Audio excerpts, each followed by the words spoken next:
규칙적으로 꾸준히 실행하면 심장마비 위험이 37% 감소하고 우울증과 고혈압이 치료되며 암에 걸릴 확률이 20에서 50%까지 크게 줄고 성인병 예방에도 효과적인 이것은 무엇일까요? 결론부터 말씀드리면 바로 걷기입니다. 걷기는 인간이 가장 기본적으로 수행하는 신체 활동 중 하나로 우리의 일상생활에서 걷기의 효과 7가지를 소개합니다. 누구나 쉽게 할 수 있다. 돈이 들지 않는다. 후유증이 없다. 면역력을 높여 약을 끊게 만든다. 세로토닌 분비로 통증이 줄어든다. 뇌에 산소를 고루 공급해 머리가 좋아진다. 근력이 강화돼 요통이 사라진다. 요즘은 바쁘다는 핑계로 귀찮다는 이유로 걷지 않고 자동차에 의존하는 사람들이 점점 늘고 있습니다. 하지만 걷기는 단순한 이동 방법이 아니라 세상에서 가장 뛰어난 운동기구이자 영양제입니다. 걷기가 다이어트와 건강에 효과적이라는 말은 새로운 정보가 아니지만 지금까지 대부분의 사람들은 이 이야기를 흘려들었습니다.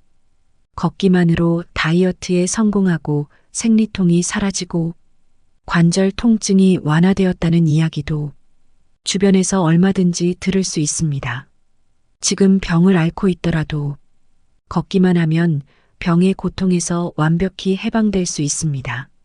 아파서 못 걷는 것이 아니라 걷지 않아서 아픈 것이다.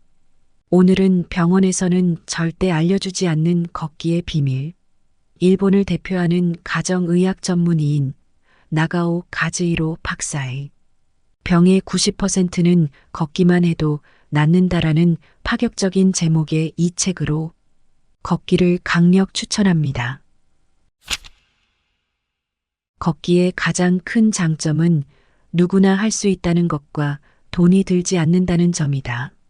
걷기와 자주 비교되는 달리기는 발이 땅에 닿을 때 체중의 3배에 달하는 하중을 받아 무릎이나 허리가 아픈 사람과 노약자에게는 적합하지 않다.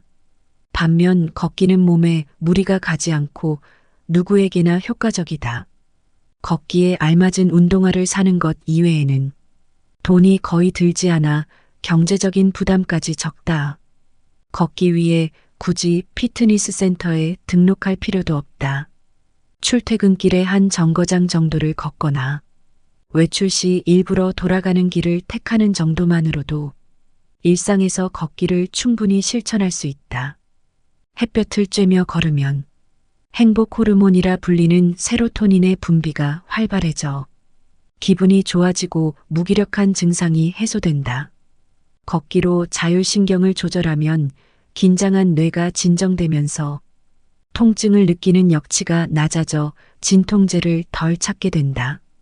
뇌로 들어가는 산소가 충분히 공급돼 머리가 맑아져 치매 예방에도 효과적이다. 걸을 때는 팔꿈치를 뒤로 당기는 동작을 넣어 상반신도 함께 사용하는 편이 좋다. 상체가 꼿꼿해지면 척추에 힘이 들어가 자세 교정과 허리 통증을 완화할 수 있다. 걷기는 그야말로 만병통치약이자 인생을 바꾸는 열쇠인 셈이다. 고혈압, 당뇨병, 고지혈증 등의 생활습관병을 앓는 환자, 소화기관이 좋지 않은 환자, 우울증이나 불면증을 겪는 환자, 치매 환자, 암 환자, 무릎이나 허리의 통증을 느끼는 정형외과 쪽 환자까지 다양한 질환과 증상으로 고생하는 환자들이 병원 진료실을 찾는다. 치료 방법은 다르지만 어떤 병이든 공통으로 나누는 대화가 있다. 바로 이번에 소개할 걷기에 관해서다. 걷기를 생활화하면 더는 의사를 찾지 않게 된다. 이 점만큼은 확신할 수 있다. 병의 대부분은 걷지 않아서 발생한다. 현대사회에서 우울증, 암, 알레르기, 면역계 질환 등의 다양한 질병이 증가하는 까닭은 우리가 잘 걷지 않기 때문이다. 걷기에 관한 책을 쓰고자 마음먹은 까닭은 누구나 걷기가 몸에 좋다는 사실을 알면서도 너무 당연한 나머지 오히려 등한시하기 때문이다. 아울러 약 지상주의를 재점검하고 싶은 마음도 있었다. 텔레비전의 건강정보 프로그램에서 소개한 먹거리를 끼니마다 식탁에 올리거나 종아리를 마사지하면 혈액순환이 좋아진다는 말을 듣고 매일 종아리를 주무르는 사람이라도 걷고 계세요 하고 물어보면 아니요, 시간이 없어서요라고 대답하기 일쑤다. 걷기가 건강에 좋다는 사실을 알면서도 실천하지 않는 사람이 많은 이유는 걷기가 얼마나 중요한지 모르기 때문일 것이다. 막연히 좋다고는 생각하지만 걸어서 병이 낫는다고는 믿지 않는 것이다. 걸으면 걸을수록 모든 질병은 완치된다. 걸으면 근육과 뼈가 튼튼해지면서 나이가 들어 무릎이 쑤시거나 허리가 결리는 증상을 줄일 수 있다. 치매도 걷기로 예방할 수 있으며 증상이 발현되더라도 걸으면 호전된다. 2명 중 1명이 걸려 국민병이라고 불리는 암 역시 걷기로 예방도 하고 치료도 할 수 있다.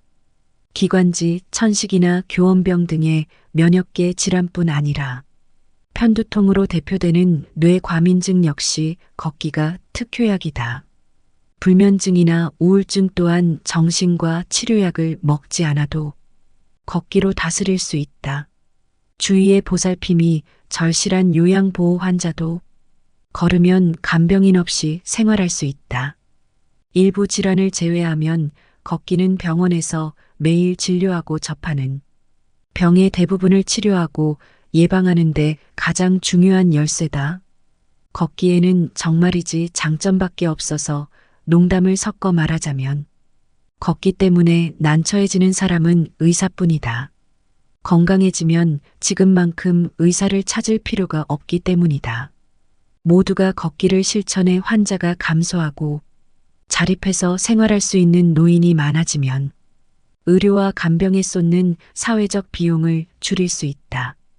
최근 고령층이 증가하며 의료비와 간병비가 심각한 사회적 문제로 대두되고 있지만 모두가 걸으면 이러한 부담은 절반으로 줄어들 것이다. 다만 건강 제일주의 인생은 재미가 없다. 건강이 중요하다는 사실은 두말하면 잔소리지만 나는 아무리 의사라도 건강만을 위해 살고 싶지는 않다. 맛있는 음식도 먹고 싶고 때로는 과음을 하는 날도 있다. 무엇을 위해 사는가? 뭐니 해도 나날이 즐겁고 행복하기 위해서가 아닐까? 그런 의미에서 고행하듯 걷기를 추천하려는 생각은 결코 없다. 환자에게 걷기를 권하면 힘들어서 싫어요라며 고개를 흔들곤 하는데 걷기는 결코 괴롭지 않다. 앞으로 자세히 설명하겠지만 걸으면 행복 호르몬인 세로토닌이 왕성하게 분비된다. 그래서 걷기는 행복 그 자체이자 누구든 간단히 행복해지는 지름길이다. 걷기로 기대 수명이 늘어난다. 우리는 이제 2명 중 1명이 암에 걸리고 3명 중 1명이 암으로 사망하는 시대를 살고 있다. 암 때문에 고통받거나 죽음을 맞는 환자가 많은 만큼 암 예방법에 대한 관심도 날로 높아지고 있다. 사실 인간은 가장 암에 걸리기 쉬운 동물이다. 인간의 약 30%가 암으로 죽는 반면 다른 동물들의 암 사망률은 매우 낮다. 인간과 99%의 유전자가 일치하는 침팬지가 2% 이하, 개와 고양이는 그 절반인 1% 이하, 물속을 자유롭게 헤엄치는 물고기는 더욱 낮은 0.1% 이하라고 한다. 다만 집에서 기르는 개와 고양이의 사망 원인은 인간과 마찬가지로 암이 많으며 애견의 30%가 암으로 죽는다는 조사 결과도 있다. 인간과 함께 생활하는 스트레스가 암 발생률을 높이는지도 모른다. 움직이지 않는 동물일수록 암에 걸리기 쉽다는 사실도 밝혀졌다. 항상 움직여야 하는 야생동물은 거의 암에 걸리지 않는다고 한다. 인간도 비슷해서 아프리카 오지에서 생활하는 부족처럼 해돋이와 함께 일어나 해가 지면 잠이 들고 항상 걸으며 생활하는 사람들에게 암이라는 질병은 없다. 그런 의미에서 암은 자연스러운 수면 리듬이 깨지고 걷지 않는 사람에게 찾아오는 문명병이라고도 할 수 있다. 사실 건강한 사람의 몸에도 매일같이 5,000개 이상의 작은 암세포가 생성된 뒤 사라진다는 주장도 있다. 체내에 생성된 작은 암세포를 발견해 퇴치하는 것은 우리 몸에 자연적으로 존재하는 면역체계다. 컴퓨터에 백신 프로그램을 설치하면 악성 바이러스를 자동으로 발견해 차단하거나 삭제한다. 바로 이러한 기능이 우리 몸에도 준비돼 있다. 그런데 면역력이 저하되면 암세포의 일부를 놓치게 된다.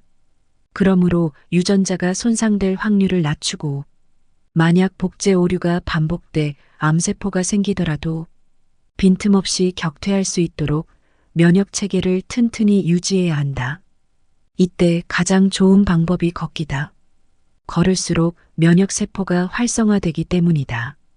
최근 연구에서 적절한 운동이 습관화된 사람은 그렇지 않은 사람에 비해 NK세포라는 면역 세포가 활성화된다는 사실이 밝혀졌다.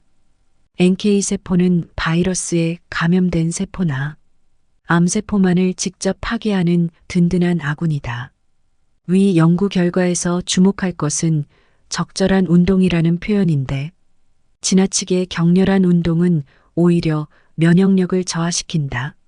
무리한 운동을 하면 인체의 세포나 유전자를 산화시켜 손상을 입히는 활성산소가 증가하기 때문이다. 그러니 유쾌한 마음으로 걷는 것이 바로 건강을 지키는 비결이다. 암을 예방하기 위해 값비싼 건강보조제를 복용하거나 건강식품을 섭취하는 사람이 많지만 걸으면 그럴 필요가 없다. 다시 한번 강조하지만 무엇보다 걷기가 중요하다. 암은 노화의 일종이므로 오래 살수록 암에 걸릴 확률도 높아진다. 노화 때문에 발생하는 암을 100% 예방할 길은 없지만 생활 습관 때문에 발생하는 암은 미리 대처할 수 있다. 시간이 허락되는 한 걸어보자. 암 발생 위험을 분명히 줄일 수 있다. 여러분은 감기에 걸리면 어떻게 하는가?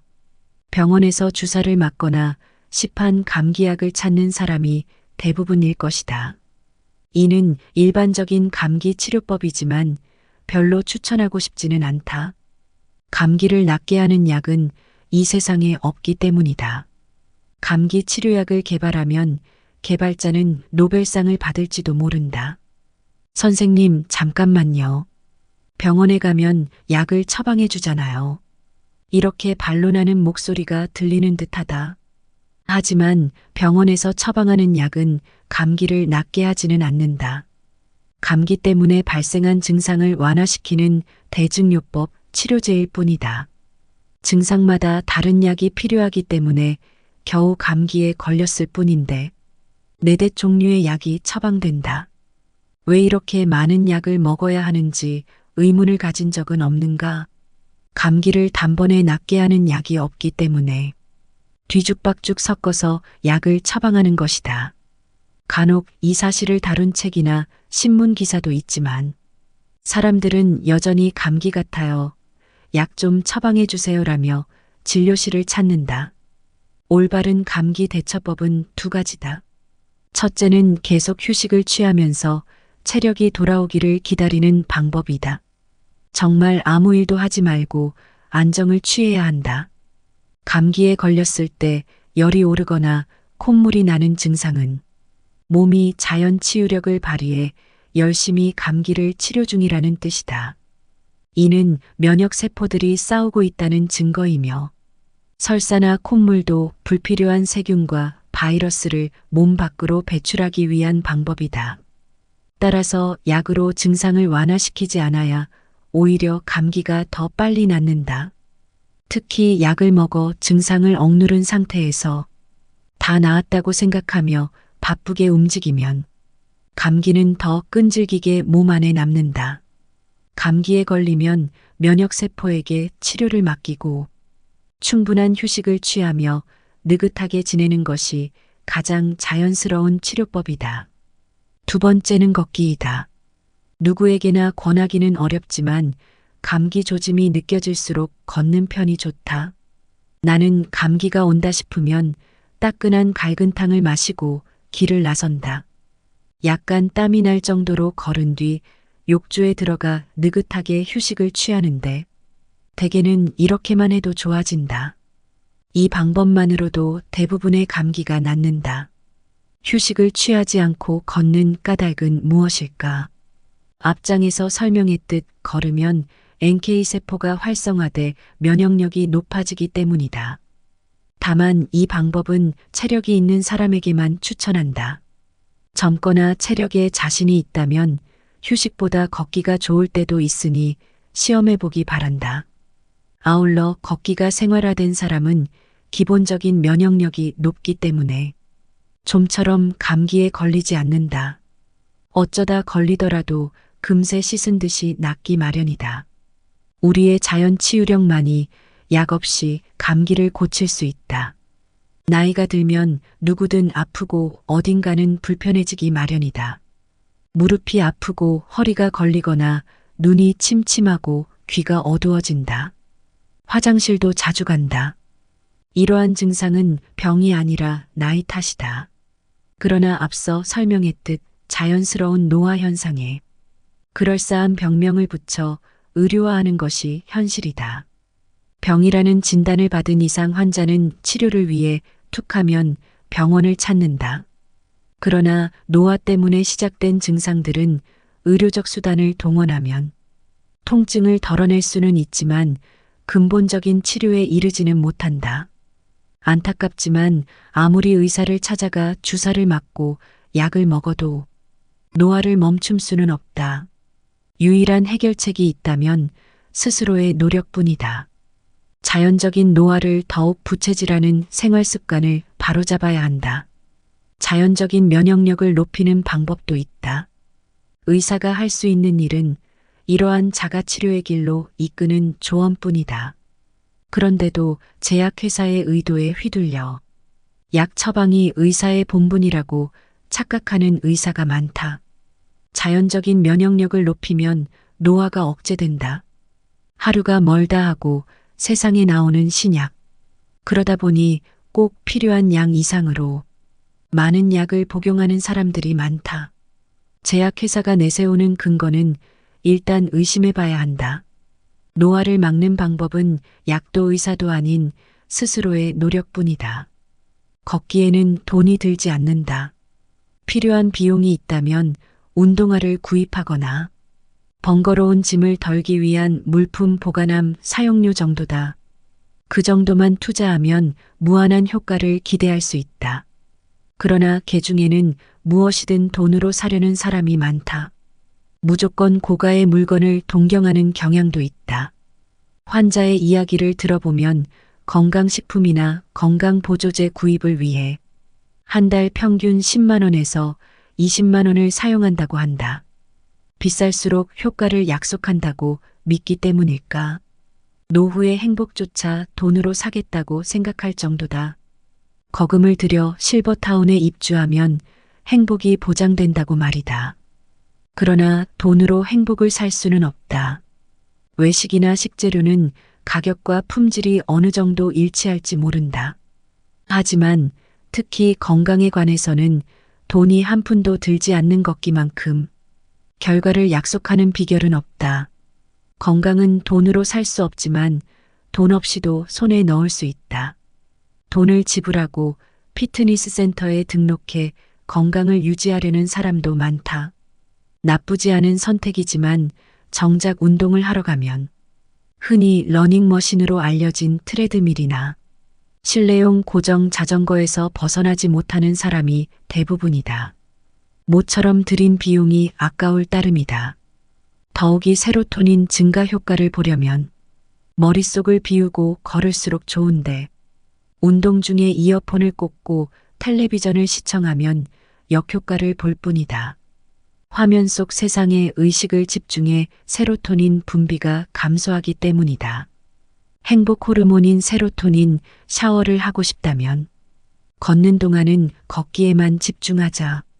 꼭 음악을 듣고 싶다면 심신에 안정을 주는 곡이 좋다. 잔잔한 음악과 함께 걸으면 명상에 잠겼을 때와 비슷한 상태가 되기 때문에 세로토닌을 분비하는 신경이 활성화된다. 최근 들어 자율신경 실조증도 급증하는 추세다. 스트레스나 불규칙한 생활 습관 때문에 자율신경의 균형이 무너져 불면증, 현기증, 기립성 저혈압 등 다양한 신체 이상을 경험하는 사람들이 놀랄 만큼 많다.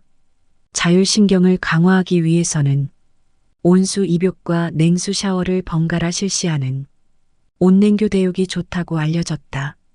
저렴한 비용으로 집에서도 어렵지 않게 실천할 수 있는 방법이지만 더 간단한 방법은 걷기다. 걷기는 자율신경 기능을 안정시킨다.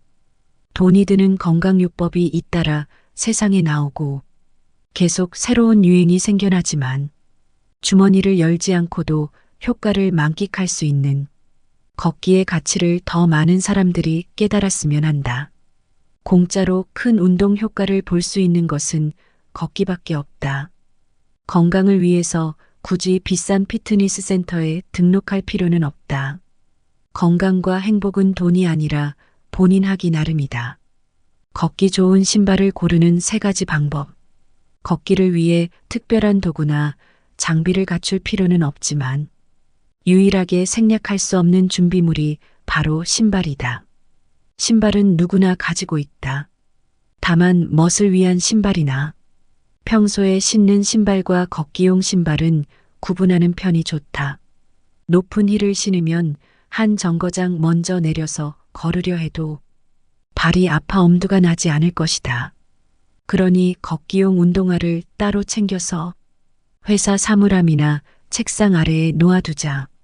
걷기 좋은 신발을 고르는 첫 번째 요령은 걷기에 특화된 신발을 고르는 것이다. 요즘에는 걷기에 특화된 운동화가 많이 개발되었다. 걷기용 운동화를 고를 때 가장 먼저 눈여겨볼 곳은 밑창이다. 특히 허리나 무릎이 안 좋은 사람은 착지할 때 받는 충격을 분산 흡수하는 소재를 선택하는 것이 중요하다.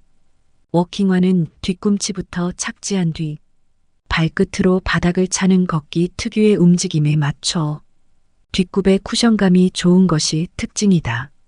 또한 오래 걸으려면 발 뒤축을 단단히 받쳐주는 안정감 있는 신발을 선택해야 한다. 두 번째로는 본인의 발 모양에 맞는 신발을 골라야 한다.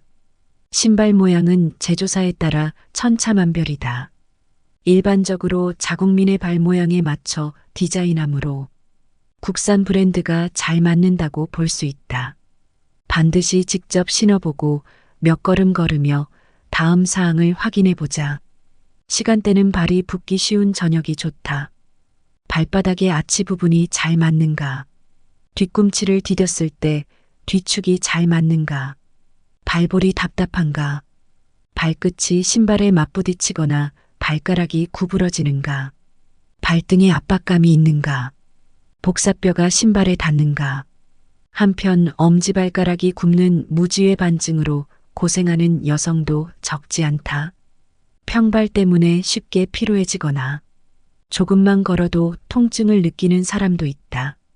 본인의 발에 맞는 신발을 고르려면 전문가의 힘을 빌리는 것도 좋은 방법이다. 여러 종류의 운동화를 취급하는 매장에는 워킹화를 잘 아는 직원이 근무하기 마련이다. 그 직원에게 문의해 조언을 구하면 실패할 확률이 적다. 무지외 반증이나 평발 등 발 관련 질환이 있다면 족부 전문의와의 상담도 고려해보자. 마지막 3번째는 걷기 의욕을 자극하는 신발이다. 가죽 구두나 하이힐을 신으면 오래 걷고 싶다는 생각이 들지 않는다. 전문가가 객관적으로 봤을 때 발에 꼭 맞는 신발이라도 왠지 마음이 끌리지 않을 때도 있다. 사람마다 신발에 대한 기호가 있기 때문이다.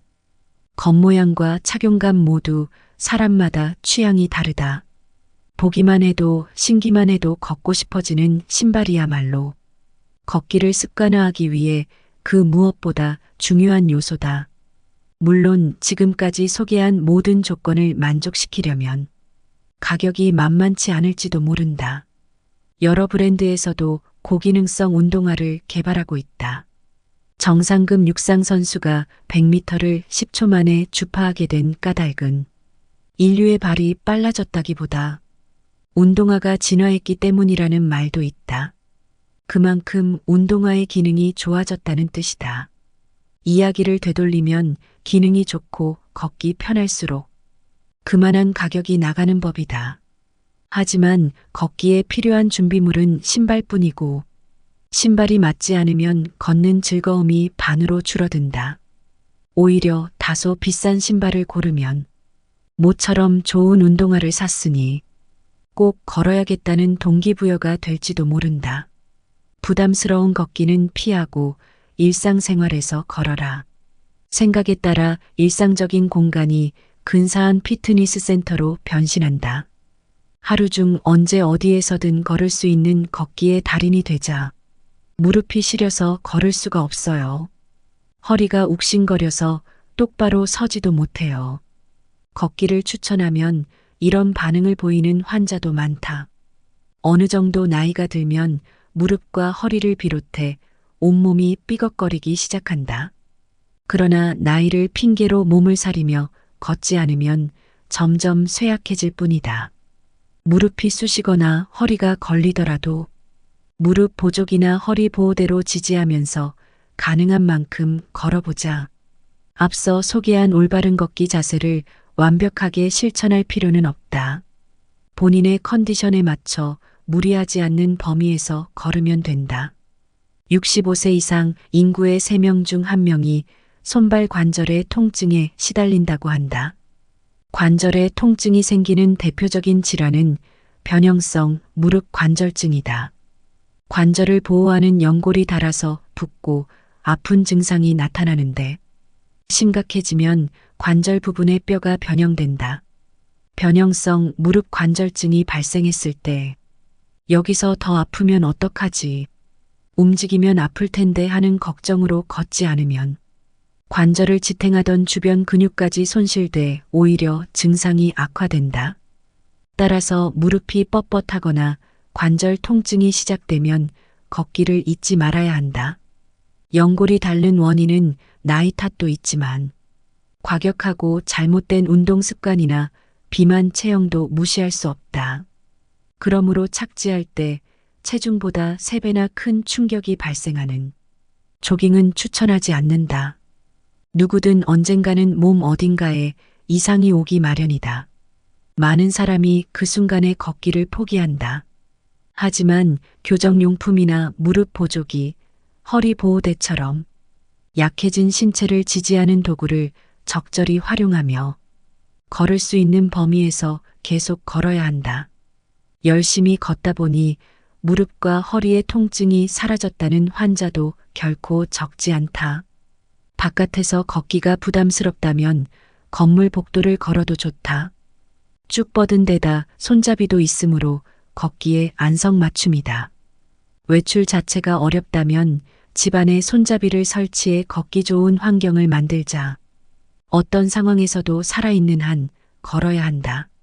사람의 몸은 다양한 신체 기관의 집합체다. 앞서 설명했듯 잘 걸으면 신체 기관에 좋은 영향을 준다. 무엇보다 뇌가 젊어진다. 걷기를 통해 각 신체 기관의 젊음을 지킨다면 그것은 곧 장기의 집합체인 우리의 몸이 젊게 유지된다는 뜻이다. 걸으면 암과 치매에 걸릴 위험이 줄어든다. 절대로 걸리지 않는다고 잘라 말하기는 어렵지만 발병 위험은 분명히 감소한다. 당연히 수명도 연장된다. 걷기에는 정말이지 좋은 점밖에 없다. 현재 선진국에서는 하루에 5시간씩 평균 수명이 연장된다고 한다. 평균 수명이 연장된 만큼 이제는 단순히 오래 살기보다 건강하게 오래 살기 위한 건강 수명이 더욱 주목받고 있다.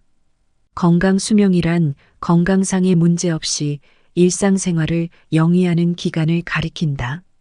긴 세월 몸져 눕거나 맛있는 음식을 먹지 못하거나 가고 싶은 곳에도 마음껏 갈 수 없는 생활을 한다면 아무리 천수를 누려도 그저 기쁘지는 않을 것이다. 누구나 시름시름 앓기보다 팔팔하게 장수를 누리고 싶은 법이다. 100세를 넘기고도 골프를 즐기는 강자가 있는 반면 안타깝게도 약 90%는 이불 위에서 일어나지 못한다.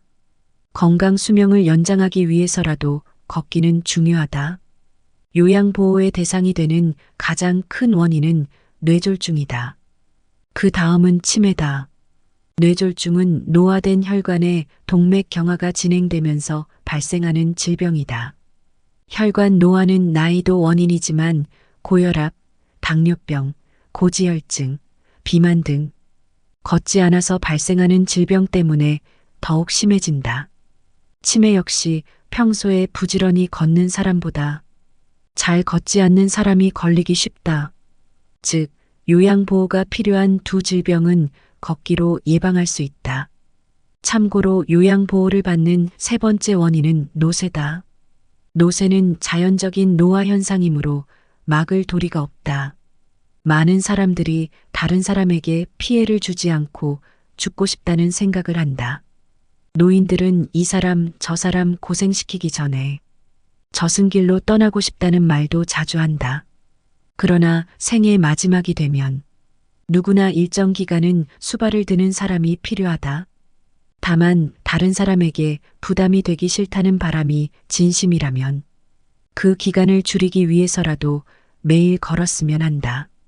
건강 수명이라는 말을 들으면 88골가닥이 생각난다. 장수 마을 캠페인으로 시작된 88골가닥 죽고 싶다는 말이 유행처럼 번지기도 했다. 이 말은 팔팔한 모습으로 건강하게 살다가 어느 날 갑자기 꼴가닥 죽기를 바란다는 뜻이다. 이 88골가닥의 88이란 어떤 상태를 가리킬까? 걸을 수 있다는 의미가 아닐까? 팔팔하게 걷다가 꼴가닥 죽는다. 즉, 건강장수란 마지막까지 걷는다는 뜻이다. 똑바로 걸어야 치료 효과가 있다. 나는 걷기 전문가가 아니다. 그저 의사로서 매일같이 환자들에게 걷기를 권하는 만큼 어떻게 걸어야 좋은지 내 나름대로 열심히 공부해왔다. 나는 환자를 진찰할 때 반드시 신체 여기저기를 만져본다. 으악! 하고 당혹스러워하는 분이 계실지도 모르지만 만져서 진료하는 촉진은 정말로 중요한 진료 방법이다. 최근에는 혈액검사, 화상검사 등 다양한 검사 수단에 의존하며 꼼꼼히 촉진하지 않는 의사가 늘고 있지만 촉진이야말로 진찰의 기본이다. 뼈가 삐뚤지는 않은지, 근육의 양이나 탄성이 적절한지 등을 살피며 정성스럽게 촉진하면 그 환자가 평소에 얼마나 걷는지도 짐작할 수 있다. 나아가 인생의 어느 단계에 있는지도 대강 알게 된다. 사실 환자가 진료실에 들어와 내 앞에 놓인 의자에 앉을 때까지 걷고 서는 자세에서 이미 연령과 노화 정도가 드러난다. 본인이 서고 걷는 모습을 본 적이 있는가?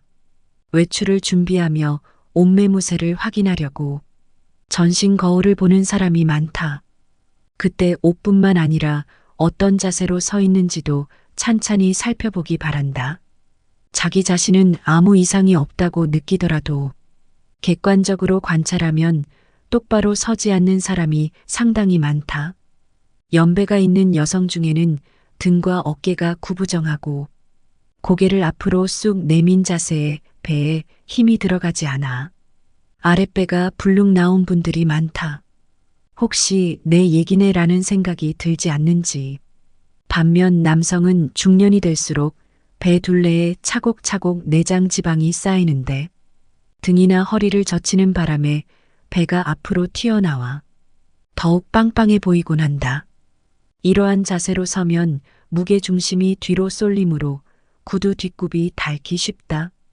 평소에 구두에 뒷굽만 달아 의아했다면 자세를 교정해보자. 상체를 뒤로 젖히면 척추에 부담을 주기 때문에 요통의 원인이 된다. 또한 복근을 거의 사용하지 않기 때문에 복부 주변에 지방이 붙기 쉬워서 점점 배가 나온다. 본인은 깨닫지 못하더라도 한쪽으로 무게 중심이 쏠린 사람도 있다. 좌우 균형이 맞지 않으면 횡단보도에서 신호를 기다리거나 승강장에서 지하철을 기다리며 자기도 모르게 한쪽 다리에만 중심을 싣고 서는데 이는 무릎이 상하는 원인이 된다. 익히 알고 있듯 오른발과 왼발의 구두 밑창이 균등하게 닿지 않는다면 무게 중심이 한쪽으로 기울어졌다는 뜻이다. 몸에 불필요한 부담을 주지 않고 올바르게 서려면 지금까지 설명한 자세와 정반대로 하면 된다. 즉, 턱을 가볍게 당기고 어깨가 굽지 않도록 가슴을 앞으로 조금 내민다. 등과 허리를 앞으로 구부리거나 뒤로 젖히지 말고 곧게 편다. 배를 앞으로 내밀지 않는다. 마지막으로 좌우 다리에 균등하게 체중이 실리도록 똑바로 선다. 바른 자세에 대해 몇 가지만 주의하면 된다고 말한다. 배꼽 아래 부분인 단전, 팔과 몸통을 연결하는 부위에 있는 견갑골, 그리고 골반을 의식하라는 것이다. 그러면 앞서 소개한 바른 자세를 잡을 수 있다. 정리하자면 단전, 견갑골, 골반만 의식하면 자연스럽게 턱, 어깨, 가슴, 등, 배, 허리, 다리의 위치가 바로잡히는 것이다. 자세를 바르게 하는 것이 걷기의 기본이다. 똑바로 섰다고 생각해도 실제로는 자세가 비뚤어진 사람이 많다. 바른 자세를 몸에 익히도록 하자. 걷기를 습관화하려면 일상생활과 걷기를 어떻게 조화시킬지도 고민해야 합니다. 막상 생활 속 걷기를 실천하려면 옷차림, 소지품, 자외선 등의 장애물 때문에 남성보다 여성이 해결할 과제가 많다고 생각됩니다. 남자라면 바지 주머니에 지갑만 넣고 홀가분하게 걸을 수 있지만 여자에게는 그리 쉬운 일이 아니기 때문입니다. 하지만 굳이 남녀를 나누어 생각하자면 여성일수록 열심히 걸어야 합니다. 남성보다 여성의 기대 수명이 높은 만큼 요양보호가 필요하거나 몸져 누울 가능성이 높은 쪽은 여성이며 폐경후에 여성 호르몬이 감소해 골다공증에 걸리기 쉬운 쪽도 여성이기 때문입니다.